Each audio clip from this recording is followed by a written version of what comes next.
bem-vindos à Igreja no Mundo, o programa da Fundação AIS, ajuda à Igreja que sofre aqui na sua televisão.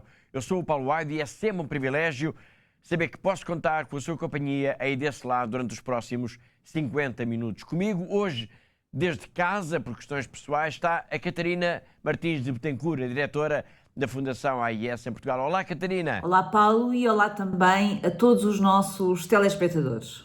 I think that here, where the death starts, we are only who present God between all these bad things that war brings every day. O padre Vitaly Novak, capelão do exército ucraniano, acabou de dizer uma frase poderosa que não nos deixa indiferentes. Aqui onde a morte começa. É que ele está na chamada linha da frente, onde se desenrolam os combates com as forças russas, onde há uma espécie de trincheiras, de valas, que procuram servir de abrigo aos soldados. Ele está na linha da frente de uma guerra que começou há 4 anos. Hoje vamos focar a nossa atenção neste país, porque temos, além do testemunho deste capelão, uma grande entrevista com o padre Lucas Perozzi, o sacerdote brasileiro que cumpre a sua missão agora numa pequena cidade a 100 km de distância da capital ucraniana, da cidade de Kiev. Mas vamos começar pela Síria, porque regressaram os tambores da guerra na cidade de Alepo. A eclosão, isto na passada terça-feira, dia 6, de novos confrontos armados entre o exército sírio e forças curdas nesta cidade, provocou o pânico entre a comunidade cristã, tendo o padre Hugo Alanis, que ainda recentemente esteve em Portugal, a convite da Fundação AIS, o padre Hugo Alanis lançou um apelo a todos por orações pela paz e pelo fim do sofrimento do povo sírio. Na mensagem de voz enviada para Lisboa, escutam-se perfeitamente em fundo, Catarina, os ruídos de explosões de artilharia e também de mísseis. É verdade, Paulo, e isso mostra bem também a intensidade destes combates então na cidade de Alepo e o medo, claro, que isso está a causar na comunidade cristã. O padre Hugo Alanis, na mensagem que nos enviou, ele diz que muitas pessoas, muitas famílias acabaram por se refugiar na sua paróquia e que todos temem então que estes combates possam generalizar, trazendo então de novo o espectro da guerra civil, claro. Uma guerra que durou mais de 14 anos, mas, Catarina, que combates são estes agora que estão a acontecer ou que aconteceram recentemente em Alepo? Bom, Paulo, o que está a acontecer é um confronto entre o exército sírio e as unidades curdas das Forças Democráticas Sírias, as SDF, que desempenharam um papel muito importante, muito significativo, podemos dizer mesmo, durante toda a guerra civil no combate, por exemplo, aos grupos jihadistas, como por exemplo o Estado Islâmico, Paulo. Aparentemente, esta dificuldade de integrar estas forças curdas no exército sírio está então na origem deste conflito que estamos agora a assistir e que volta sem dúvida a assustar toda a população, toda a comunidade, em particular a comunidade cristã em Alepo, claro, tanto mais que já houve vítimas mortais, houve feridos que ficaram, e houve vários feridos nestes confrontos, Paulo. Perante esta escalada da violência, o padre Hugo pede então as nossas orações e não se esquece de fazer esse apelo ao povo português que o acolheu tão generosamente em novembro passado, durante a Red Week que a Fundação AIS organizou no nosso país. Vamos então escutar a sua mensagem. Olá, Paulo, bom dia. Espero que estejam bem. Nós estamos bem, graças a Deus. A noite foi relativamente tranquila, mas agora começaram de novo. E de ambas as partes estão a preparar-se para uma coisa ainda maior. Nós pedimos e agradecemos as vossas orações para que seja possível chegar a um acordo que ponha fim a tudo isto que é algo terrível. Na nossa pequena igreja estamos a receber famílias desde ontem que estão alojadas aqui. E agora tenho de procurar algo para estes dias. Vamos ver se encontramos algum lugar aberto para podermos comprar alguma coisa, porque isto apanhou-nos um pouco desprevenidos. Agradecemos as orações e acreditamos no poder da oração, que Deus pode mudar os corações das pessoas, e sabemos que a nossa fé nos chama a sermos fiéis nos momentos de debilidade, de prova. Então agradecemos também as orações por isto, para que as nossas famílias neste momento continuem a encontrar força. Um forte abraço, Paulo, graças a ti e à tua comunidade da Fundação AES em Portugal. Deus vos abençoe.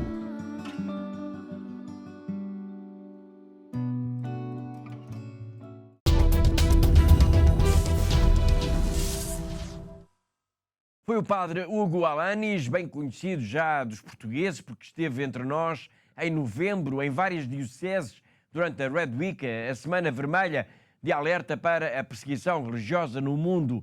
O padre Hugo esteve a descrever a situação em Alepo e a pedir as nossas orações. E também o arcebispo Joseph Tobji de Alepo nos enviou também uma mensagem a pedir a todos os benfeitores e amigos da Fundação AES no mundo as nossas orações, porque a situação, diz ele, é crítica.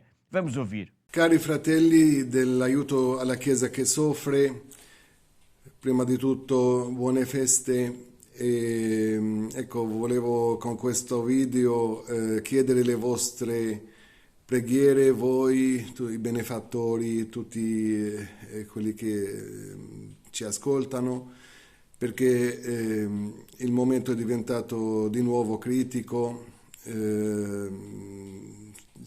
ci stanno adesso dei combattimenti tra diverse milizie, forze governative. Ecco, la gente comincia a sfollarsi da tante zone di Aleppo. Ecco, abbiamo il Signore, il nostro aiuto, e per questo vi ringraziamo per le vostre preghiere e per tutto quello che fate per noi. Grazie e ancora di nuovo buone feste.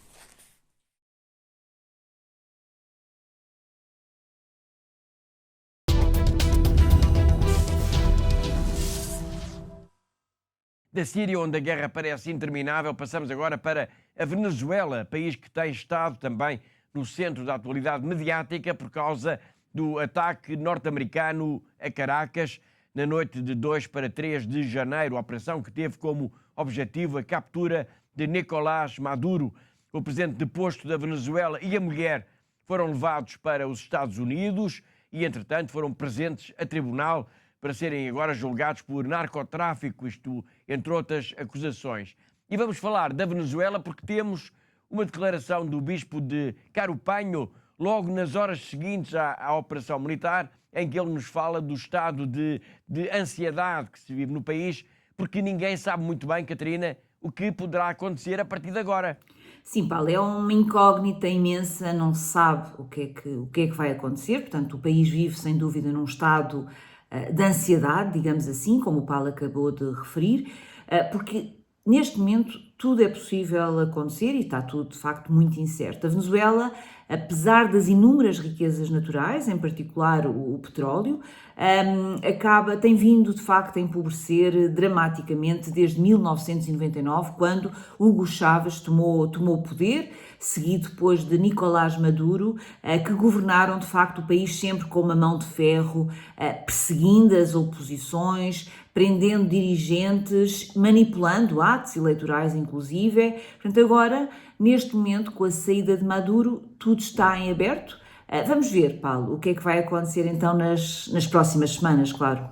É isso, vamos ver então o que vai acontecer. Mas, como eu disse há pouco, ainda mal tinha acabado a operação militar dos Estados Unidos e já o bispo de Carupano, Dom Jaime Villarroel, enviava uma mensagem à nossa colega, a Julieta Appendini, que é a diretora da AES do México, a contar como estava o ambiente no país. Vamos recuperar agora essas declarações.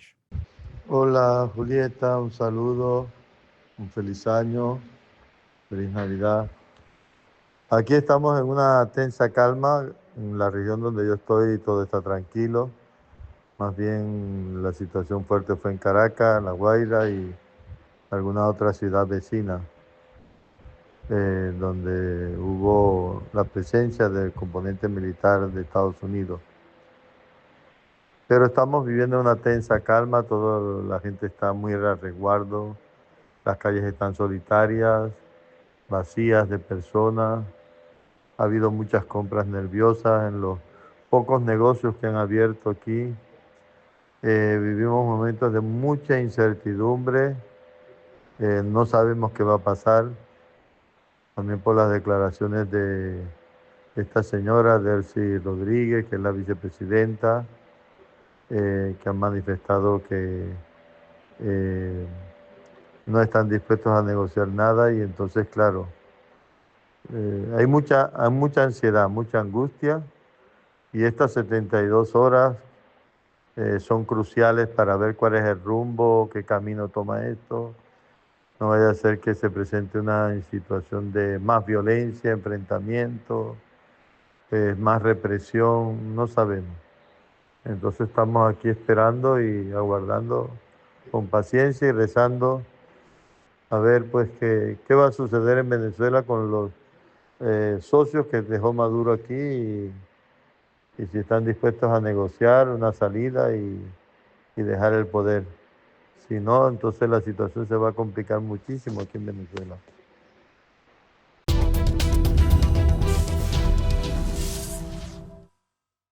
Estamos a falar da Venezuela, país onde houve uma intervenção militar dos Estados Unidos que levou à retirada do país de Nicolás Maduro e da mulher, entretanto, ambos presentes a um juiz de Nova Iorque para serem julgados, entre outras acusações, por narcotráfico. Ainda sobre este país, acabámos, aliás, de escutar o Bispo de Caropanho.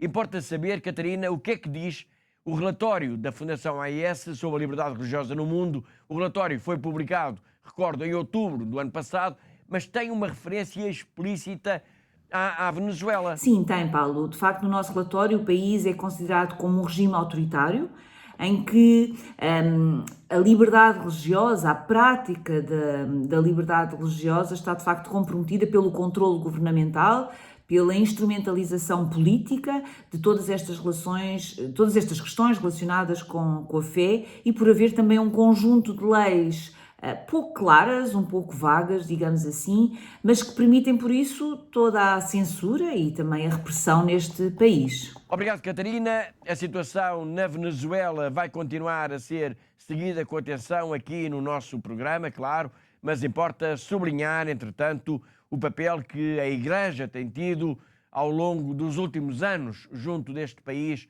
profundamente empobrecido. Exemplo disso, na paróquia de San Sebastián de Maiquetía, a Igreja abriu, isto já há alguns anos, uma cantina que tem permitido alimentar mais de 150 pessoas, como nos vai contar agora o padre Martín Vegas.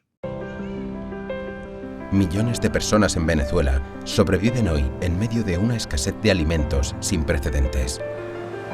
La Iglesia venezolana sostiene con gran esfuerzo esta necesidad, y en cada parroquia del país hay un comedor donde se atiende a los más vulnerables. Ellos cuentan contigo para seguir recibiendo el pan de cada día. Soy el padre Martín Vegas. Estamos aquí en el comedor parroquial San Sebastián de Maiquetía. Habitualmente comen 150 personas. Comen con nosotros también personas de la tercera edad y algunas personas con algunas discapacidades físicas. Agregamos también a los papás de los niños. En agosto del 2016 comenzamos atendiendo solo los días lunes. Después subimos a 2 días, a 3 días, ya vamos por 5 días a la semana. Mi nombre es Mayra González, soy mamá de estas 3 niñas y nosotros siempre venimos aquí 3 días a la semana viniendo y chévere de verdad, porque de verdad que es una gran ayuda, por lo menos uno la comida de la casa la estiró un poquito más. Llenar la cesta de la compra de una familia para un mes cuesta actualmente $300. Las personas que tienen trabajo alcanzan a tener un sueldo de solo $5. Ayuda a la Iglesia necesitada. Quiere apoyar a la Iglesia en Venezuela en su misión de dar de comer a los que pasan hambre y necesitan tu ayuda. ¿Pueden contar contigo? Haz algo grande por Venezuela. Contigo daremos vida a un país que se muere. Dona.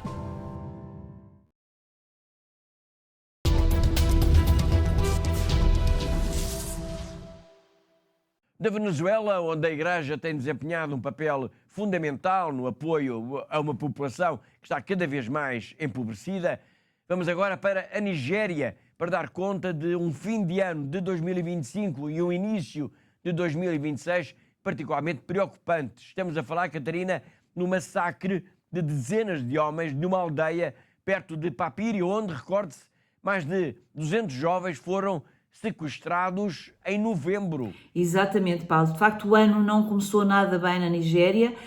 Se os últimos dias de 2025, e nós relatámos aqui no nosso programa, Paulo, portanto, os últimos dias de 2025 foram de facto marcados pela violência, pelo medo. O início de janeiro trouxe novos derramamentos de sangue, incluindo então o massacre de 42 homens que foram degolados na aldeia de Kasuvandaji, não muito longe de Papiri, onde, como o Paulo recordou, mais de 200 de estudantes foram então sequestrados em novembro de 2025, Paulo. Mas toda esta violência é da responsabilidade de quem? Estamos a falar em grupos jihadistas? Bom, Paulo, para já as autoridades falam em bandidos armados, portanto, não especificando a sua origem, digamos desta forma. Portanto, mas podemos dizer, Paulo, que independentemente de serem bandidos armados ou serem membros de grupos terroristas, a verdade é que atuaram com alguma impunidade nesta região, pois nunca foram importunados sequer pelas autoridades. Estes ataques decorreram durante vários dias, entre o final do ano passado e a primeira semana de janeiro. E há um relato, Catarina, de que pelo menos uma igreja foi vandalizada. Sim, na manhã de 2 de janeiro, Paulo, eles entraram então na aldeia de Socombora. Tudo isto fica na diocese de Contagora e dirigiram-se então para a igreja, tendo destruído um crucifixo, imagens da Via Sacra, instrumentos musicais, além de terem roubado ainda motocicletas, telemóveis da paróquia e também dinheiro, algum dinheiro que encontraram na paróquia, Paulo. E no dia seguinte está-se então o ataque mais dramático, com cerca de 40 homens, 42 para sermos mais exatos, que foram degolados. Exato. Depois, no dia 3 de janeiro, estes bandidos, que se faziam então transportar em motocicletas, e eram pelo menos, Paulo, 30 motocicletas, e cada uma destas motocicletas levava em média 2 elementos, ou seja, eram pelo menos 60 homens armados que entraram então numa outra aldeia, a de Kasuvandaji, que fica relativamente perto então, e incendiaram o mercado, as casas circundantes e acabaram por degolar então 42 homens depois de terem amarrado os braços atrás das costas. Terrível, mas estamos a falar em cristãos? Bom, eram tanto cristãos como muçulmanos, Paulo, e isso garantiu-nos o bispo de Contagora.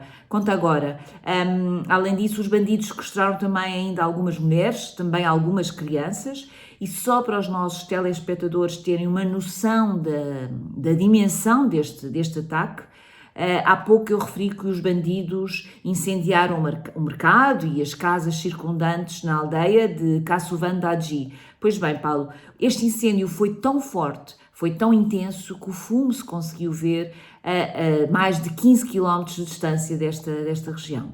Violência sem fim na Nigéria. Há pouco eu referi que estes ataques ocorreram não muito longe de Papiri, onde mais de 200 de estudantes foram sequestrados em 21 de novembro de uma escola católica. Pelo menos esta história teve um final feliz, porque todos os estudantes acabaram por ser libertados. Foi um processo complexo. As crianças, os jovens e os professores não foram libertados todos de uma vez só, mas sim, digamos assim, por fases. Mas no dia 9 de dezembro, há um mês, portanto, 99 desses alunos e um professor foram libertados e foram acolhidos em clima de festa, como se imagina, pelo bispo. Nós temos o registro desse momento.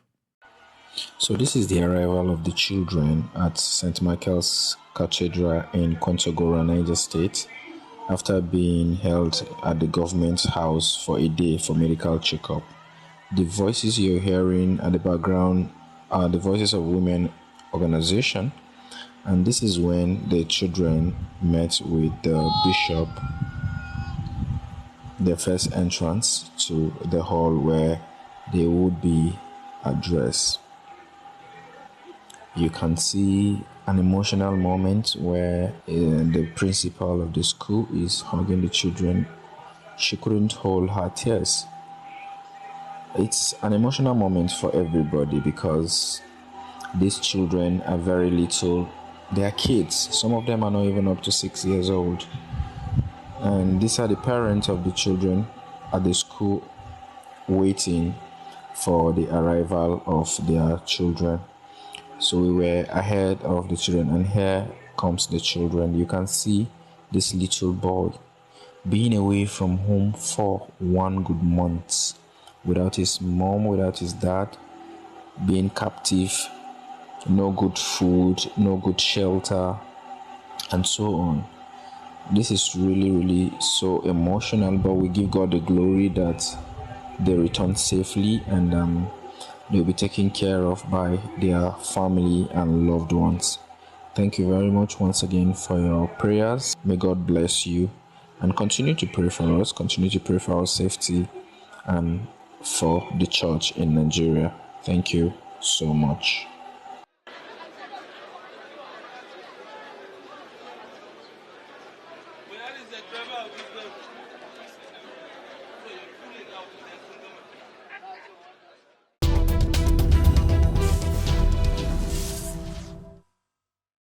Tudo isto, o rapto de estudantes de escolas católicas e os ataques e massacres de pessoas, nomeadamente de cristãos, na Nigéria, e também a vandalização de igrejas, tudo isto são sinais de violência que não podemos ignorar. Isto leva-nos agora a analisar um relatório apresentado por estes dias pela agência Fides das Pontifícias Obras Missionárias. E o que é que diz este relatório? Que neste 4º século que já vivemos foram mortos violentamente, e avanço já com o número da semana, foram mortos 626 membros da Igreja em todo o mundo, portanto, desde o início do século. Um número que mostra bem, Catarina, como a perseguição aos cristãos e à Igreja é, de facto, algo muito concreto, de muito real na atualidade. Sem dúvida, Paulo. De facto, os números apresentados pela agência Fides são bem precisos. Desde o ano de 2000 morreram, ou seja, foram mortos de forma violenta 626 missionários e agentes pastorais em todo o mundo, e só no ano passado, Paulo, registaram-se pelo menos 17 mortos. Importa aqui dizer que este número, referente ao ano passado, é até, de certa forma, conservador, digamos assim, porque o Bispo de Pemba garantiu isto em dezembro à Fundação AES, que só na região norte de Moçambique tinham sido mortos 34 cristãos em 2025. Exato, e é preciso fazer aqui, de facto, essa ressalva. Provavelmente a agência Fides não teve acesso a esses números, que Dom António Juliás apresentou então ao Cardeal Parolin quando ele esteve, portanto ele é o número 2 do Vaticano, e quando ele esteve então de visita a Moçambique em dezembro, e de que depois então o Bispo de Pemba também partilhou connosco, Paulo. Muito bem, vamos então recuperar um excerto dessa mensagem que Dom António Juliás, Bispo de Pemba, nos enviou em dezembro, isto no final da visita à Diocese do Cardeal Parolin, o Secretário de Estado do Vaticano, e em que ele, o Bispo, refere o número de cristãos mortos desde o início da violência terrorista e, muito concretamente, o número de vítimas dos jihadistas em 2025. Foi igualmente informado ao Cardeal Parolin que desde o início da guerra, em 2017, as comunidades cristãs católicas registraram mais de 300 católicos mortos, a maioria por decapitação, tendo também nos seus registros um número considerável de cristãos católicos que são tidos como desaparecidos até este momento. Neste ano de 2025 foram mortos 34 cristãos católicos, entre catequistas, animadores e fiéis.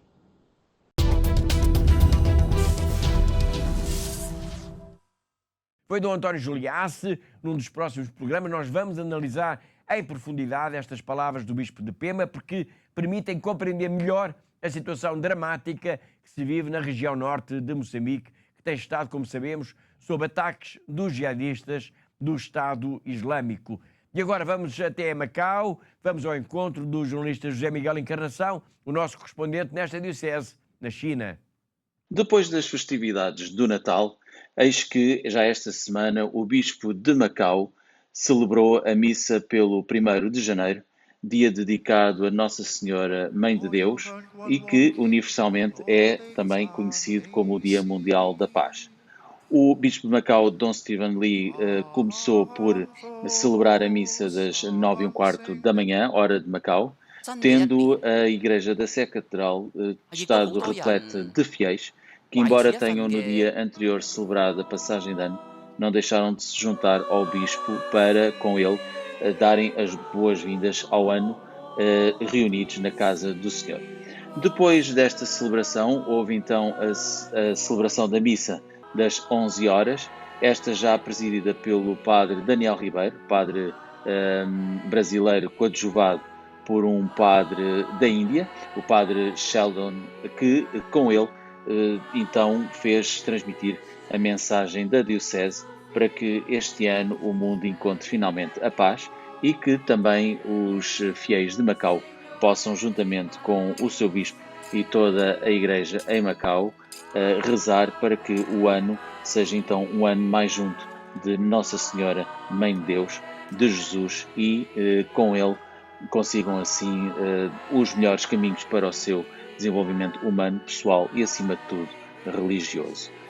Macau não tem muita tradição na passagem de ano civil, sendo que agora, para o mês de fevereiro, estão então previstas as celebrações do Ano Novo Chinês, que embora seja uma data maioritariamente chinesa, como o próprio nome indica, a Igreja em Macau e também em Hong Kong e um pouco por toda a China não deixa de celebrar e assinalar essa data tão importante para a nação chinesa.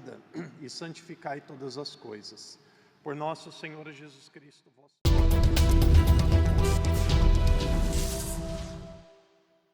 Foi o José Miguel Encarnação, o nosso correspondente em Macau, na China, e assim chegamos ao fim da primeira parte de Igreja no Mundo. Na segunda parte, nós vamos ao encontro de dois padres que estão na Ucrânia. Um é o capelão militar que escutámos no arranque do programa e o outro é o padre Lucas Perozzi, com quem voltámos a contactar para saber como está a ser a sua missão, isto, claro, num país em guerra.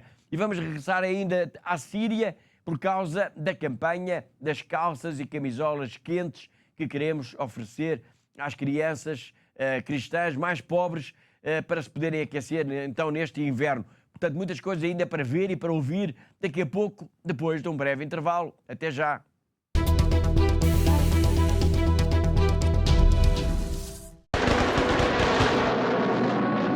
Прилетали снаряды туда каждое утро, каждый день, ночь у нас постоянно были обстрелы. Словами это не передать, как мы жили 22 дня в подвале.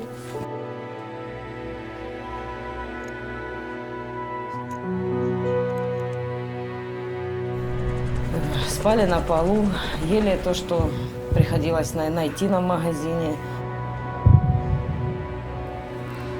Нам был этот шаг перешагнуть, просто выйти с этого бомбоубежища. Я не знаю, насколько, но мне надо было спасать своих детей, свою семью. Я взяла иконы, взяла детей, мы всех собрали и начали в ту машину залазить. Нам 9 человек было. Это было настолько страх, чтобы мы этот момент, хотя бы там километра 3-4 мы проехали, чтобы нас не убило. Мы в Запорожье на Львовском поезде, мы добрались вот сюда, да. Волонтеры нас встретили, привезли в дом паломников. Это, очень спасибо им большое директорам и вообще этой церкви, что нас приютили, нас здесь кормят, нам здесь спокойно, мы не слышим этих взрывов.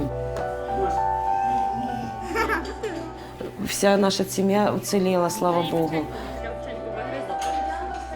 Самое главное, это вот мы все живы.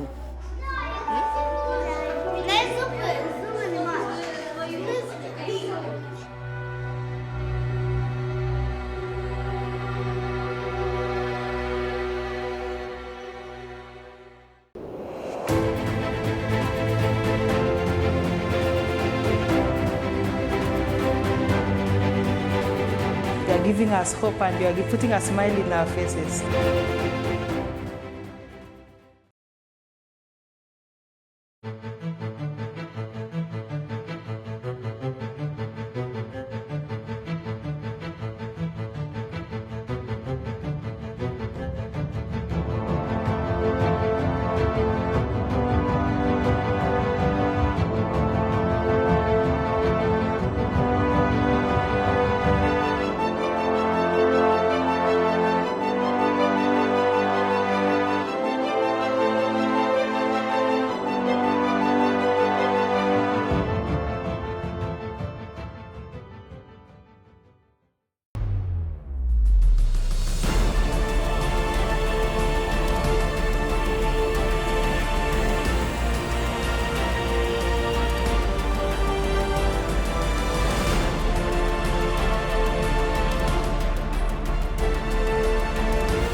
Thank you to all our benefactors. Continúen con esta linda misión de ayudando a la iglesia en lugares tan sufrientes. Щиро дякую всім вам, що ви є на хресній дорозі, допомагаєте нам нести наш хрест. We are trying to be Jesus. Through your help and support, we are able to bring the gospel to the people. Thank you so much. May God bless you. You are giving us hope and you are putting a smile in our faces. Thank you so much.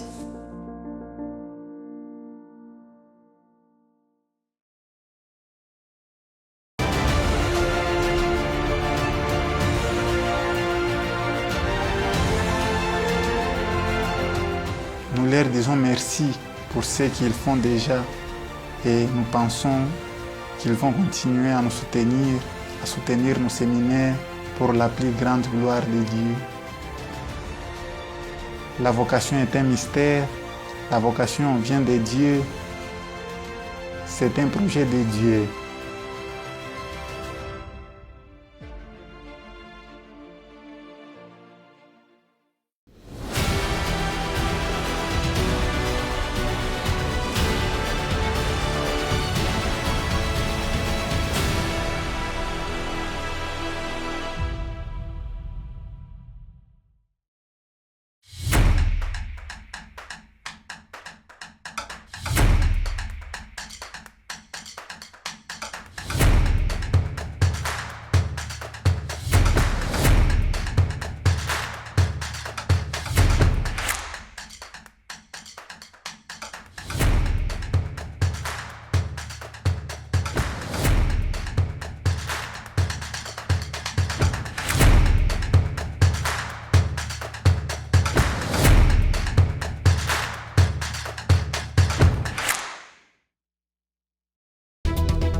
Em pleno século XXI existem pessoas comuns, pessoas como nós, mas que arriscam a vida pela sua fé. São autênticos heróis. Todos os dias, homens, mulheres e até crianças enfrentam violência, enfrentam o próprio medo para se manterem fiéis àquilo que é mais importante. Eles merecem o nosso maior respeito. A Fundação AIS existe para eles, para todos eles, para cada um deles. Está a tornar-se cada vez mais difícil para os cristãos de todo o mundo praticar e viver a fé. Em muitos lugares, os nossos irmãos e irmãs sofrem pelo seu amor a Cristo. A missão de ajuda à Igreja que sofre é construir uma ponte de amor que permita que a Igreja que sofre e é perseguida testemunhe a sua fé, inspirando aqueles que a ajudam. Hoje, a ajuda à Igreja que sofre, ou AIS, apoiando mais de 5.000 projetos anualmente em mais de 145 países. Hoje em dia é necessária muita desta ajuda no Médio Oriente, onde a presença cristã enfrenta uma ameaça existencial. Lá e por todo o mundo, a AIS apoia a construção e a reconstrução de igrejas e onde as comunidades católicas se reúnem para prestar culto, rezar e serem fortalecidas na fé. A AIS apoia anualmente mais de 12.000 religiosas, ajudando-as a viver a sua vocação. A AIS também contribui para aqueles sacerdotes que mantêm viva a fé nas suas comunidades. Todos os anos, a AIS apoia a formação de aproximadamente 13 mil destes futuros padres por todo o mundo. A AIS apoia a tradução, impressão e distribuição de mais de 51 milhões de cópias da Bíblia para crianças em 190 línguas. A AIS recebe pedidos de ajuda não só para livros, mas também para estações católicas de rádio e de televisão. A cruz, o sinal da promessa de Deus, tem guiado o trabalho pastoral da ajuda à Igreja que sofre. É a cruz que também tem inspirado os benfeitores da AIS a ajudar aqueles que não conseguem levar as suas cruzes sozinhos. Eles estão a ser testados na fé. Nós estamos a ser testados no amor.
No arranque do programa escutámos um padre, um capelão militar que está na Ucrânia. Ele está na linha da frente da guerra, está a dar apoio espiritual aos soldados em combate, aos que todos os dias arriscam a vida em defesa do país. É importante esta mensagem que ele nos enviou, também porque, Catarina, a Fundação AIS está profundamente empenhada no apoio à Igreja da Ucrânia. Isso mesmo, aliás, é referido pelo padre Novak.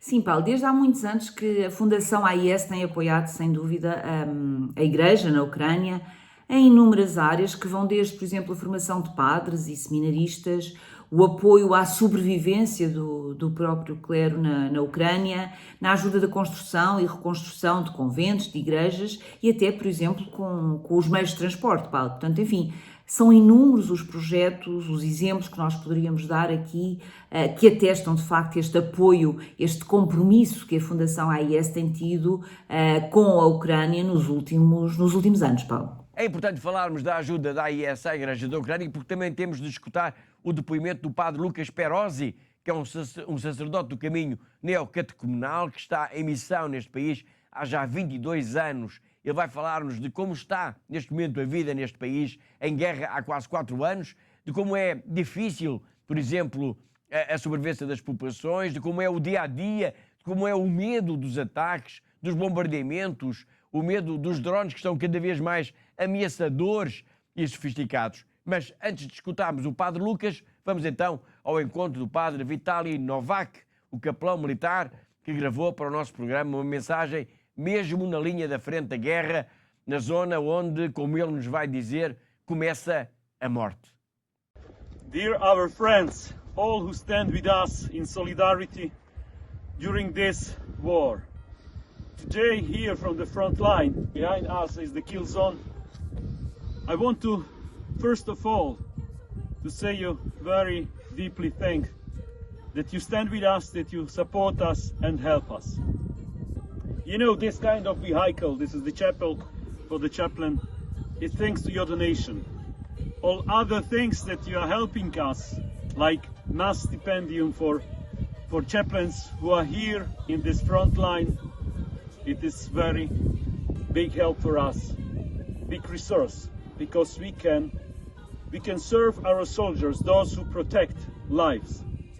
And in front of the Christmas, of course, if I am reflecting what we are doing here, chaplains of the army, I think that here, where the death starts, we are only who present God between all this bad things that war brings every day. So it is very big responsibility to be a visible testimony of God, of spiritual life. Because you are only who are here with guys, with the soldiers, who is, like we say here, an icon of God. It depends on you. Why I say it's very responsible, because you are here representing God, representing everything what belongs to God. And thank you for your support, that you help us, you support us, so that the God is coming to that earth to make this epiphany, to be with us, to be with people, to save people. I think in many this way, in many this reflection, the chaplain in the army as well is coming to represent the God. So may God, who is coming to this earth, who is doing his own incarnation to be with us, may come to every your heart, to every your dream, and bless you. Bless all these people, especially aid to the church in need, all Caritas friends, all your communities, because what you do, it is the work of God. And I'm sure that God will bless us with life that we are protecting, and will give us the victory over the evil that we see and testimony daily here on the front line. So Merry Christmas! Slava Ukraini! God bless you!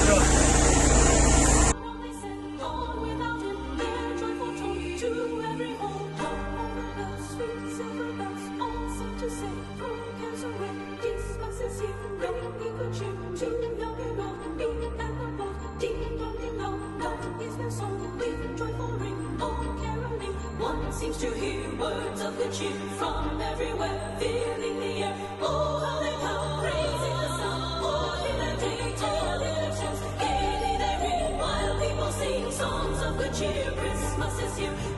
Merry, merry, merry Christmas. Merry, merry, merry Christmas. All on they said, all without it, their joyful tone to every home. All of the bells, sweet silver bells, all seem to say, broken away. Thank you that you help us to do this mission here in front line during this war.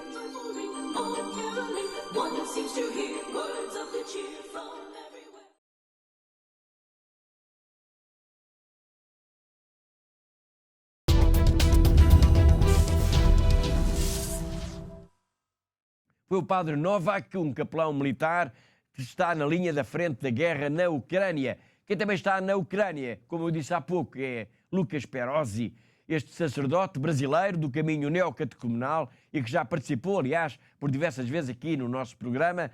Está agora numa pequena cidade a cerca de 100 km de distância de Kiev.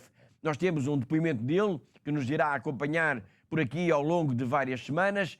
Mas, em síntese, Catarina, o que é que podemos dizer? O padre Lucas descreve-nos uma Ucrânia marcada pela guerra, pela pobreza, pelo desconforto e, claro, pelo medo. Sim, é isso tudo, Paulo. De facto, o padre Lucas é um bom... E é bom nós recordarmos isto aqui aos nossos telespectadores, Paulo. Portanto, ele já está na Ucrânia há 22 anos. Portanto, de certa forma, podemos dizer que ele, neste momento, já é mesmo ucraniano. Portanto, ele esteve muito tempo em Kiev, mas agora então está em Bila Tserkeva, que é uma pequena cidade empobrecida a cerca de 100 quilómetros da capital de Kiev. Uma cidade cujo nome, assim numa tradução simples, significa Igreja Branca. Exatamente, e que tem cerca de 280 mil habitantes, Paulo. Por ali, e ele, o padre, tem à sua responsabilidade 3 paróquias. Esta é, como o Paulo já disse, de alguma forma, que é uma zona pobre, onde há constantes falhas de eletricidade, também há constantes falhas na distribuição de água.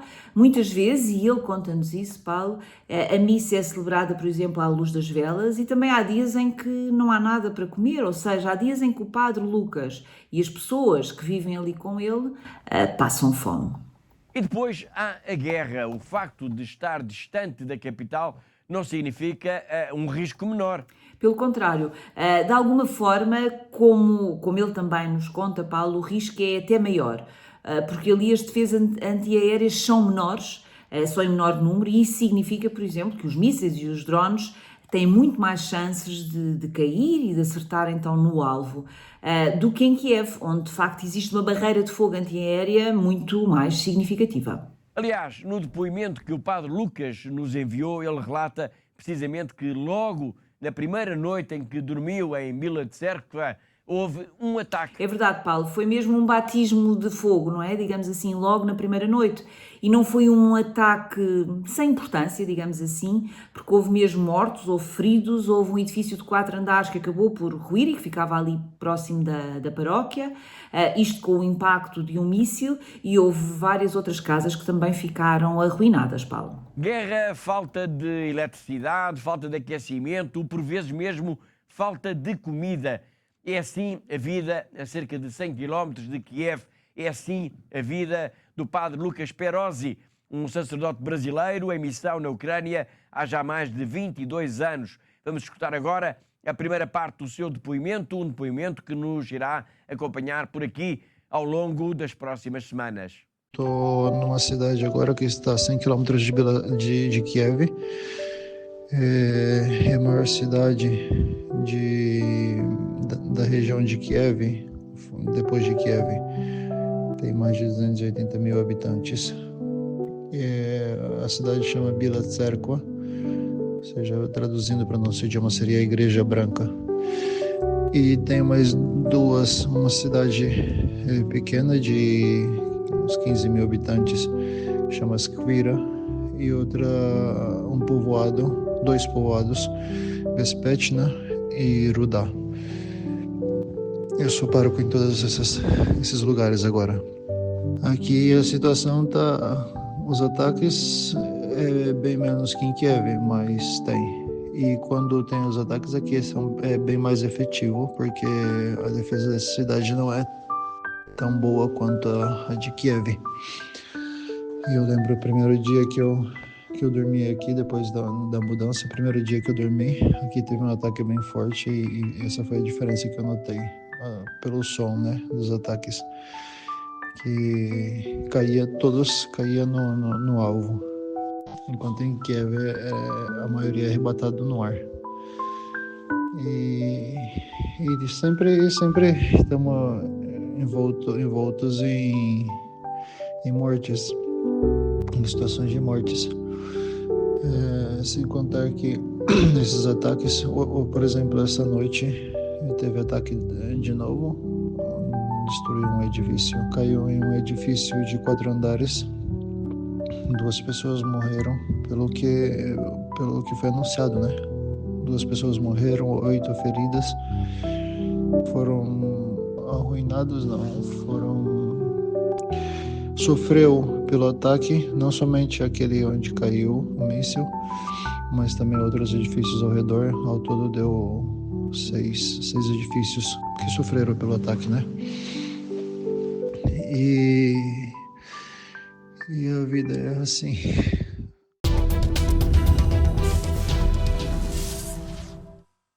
Foi o padre Lucas Perozzi, um sacerdote brasileiro do caminho neocatecumenal que está na Ucrânia, país em guerra na Europa. A fechar o programa de hoje, vamos regressar a outro país também carregado de sombras, de marcas de destruição, de pessoas em sofrimento. E estou a falar novamente da Síria. E vamos falar outra vez neste programa da Síria porque a Fundação AIS lançou, isto no final do ano passado, por alturas do Natal, uma nova e muito importante campanha. Isto para se dar roupa quente a cerca de 20 mil crianças sírias. Catarina, esta é uma campanha mesmo muito urgente. Sem dúvida, Paulo, esta de facto é uma campanha muito, muito urgente. Portanto, é preciso dar a cerca de 20 mil crianças sírias, portanto, crianças cristãs, crianças que são pobres e que precisam então de roupa quente, ou seja, precisam de um par de calças e de uma camisola de lã para assim poderem resistir melhor então a estes dias frios, estes dias gélidos que se vivem agora na Síria. Portanto, esta campanha é a resposta, portanto, é a nossa resposta, Paulo, a um apelo que nos chegou, um apelo muito concreto que nos chegou da nossa bem conhecida e tão querida irmã Annie de Mergen, que nos pediu então apoio para a produção e também para a distribuição destes 20 mil camisolas e calças que estão a ser produzidas na Síria por famílias cristãs, Paulo. Ou seja, esta campanha, além de ter como objetivo ajudar a aquecer 20 mil crianças, é também uma ajuda, digamos assim, uma forte ajuda à sobrevivência de muitas famílias cristãs que estão também envolvidas na produção dessas peças de roupa. Exatamente, Paulo, é isso mesmo. Portanto, este é de facto um projeto mesmo muito, muito relevante e é um aspecto muito importante desta nossa campanha, é que ao ajudarmos esta comunidade cristã, porque ao ajudarmos esta comunidade de duas formas, de duas maneiras, e ambas são muito, muito importantes e têm de facto um impacto muito significativo. Como sabemos, o inverno na Síria é mesmo muito rigoroso, a maior parte das famílias não tem de facto capacidade, não tem dinheiro para poder comprar o óleo que é usado no aquecimento das suas casas, que é o chamado mazut, e por isso então a irmã Annie pediu-nos ajuda, pediu a nossa ajuda para ser possível então distribuir esta roupa quente para que as crianças da Síria possam sobreviver então a este inverno, a mais um inverno rigoroso na Síria, Paulo. E como é que os nossos telespectadores podem ajudar então nesta campanha? Bom, é muito simples, Paulo. Basta que nos liguem para o nosso telefone, para a Fundação AIS, 21 754 4000, eu repito, 21 754 4000, ou então irem à nossa página de internet em fundação-ais.pt e fazerem o seu donativo, Paulo.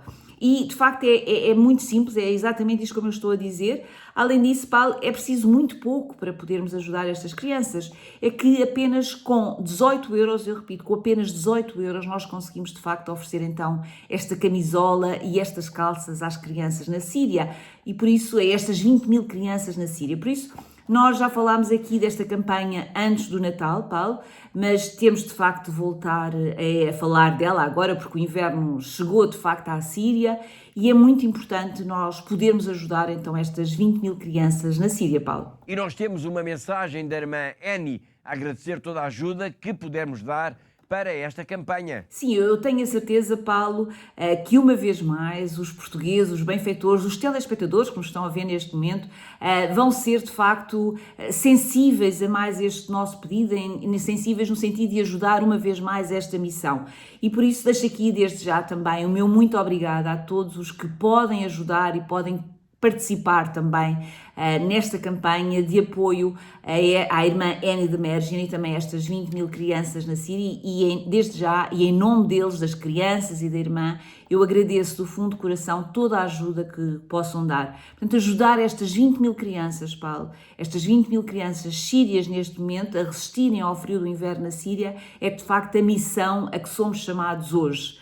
E por isso, muito obrigada a todos pela vossa generosidade e pela vossa colaboração nesta campanha. Obrigado, Catarina. A campanha está a decorrer e então é mesmo urgente. É preciso dar camisolas e calças quentes a cerca de 20 mil crianças. E a irmã Annie, como eu já disse, até nos mandou uma mensagem a agradecer. É uma mensagem que é enviada diretamente para si, que nos está a ver neste momento. Dear brothers and sisters, ACN members, our benefactors, it's a time to say thank you for your great support.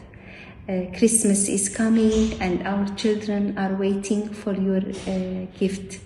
We are preparing with your support 20,000 gifts for 20,000 children, jeans and blouses.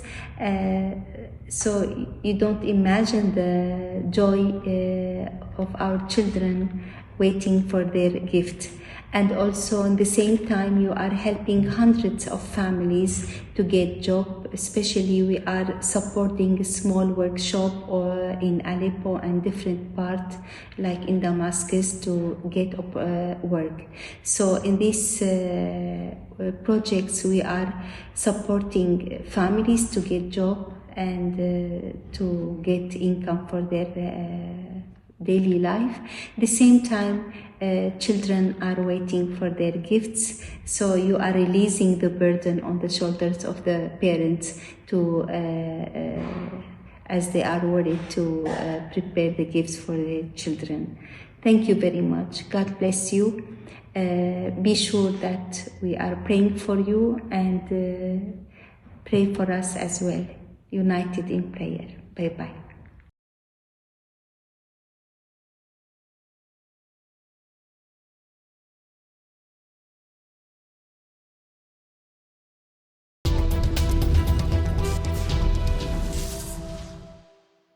E da Síria, onde escutámos a irmã Annie de Mergian a propósito desta campanha para darmos roupa quente a 20 mil crianças cristãs, chegamos ao fim do programa de hoje. Todas as semanas marcamos encontro aqui porque há uma igreja que precisa da nossa ajuda. Agradeço a presença e a colaboração da Catarina hoje a partir de casa, assim como todos os que ajudaram a produzir, a editar e a levar até si este programa. E quanto a mim, Paulo Vaido, resta-me dizer que foi um gosto, como sempre, saber que esteve aí desse lado na nossa companhia. Até à próxima semana, se Deus quiser.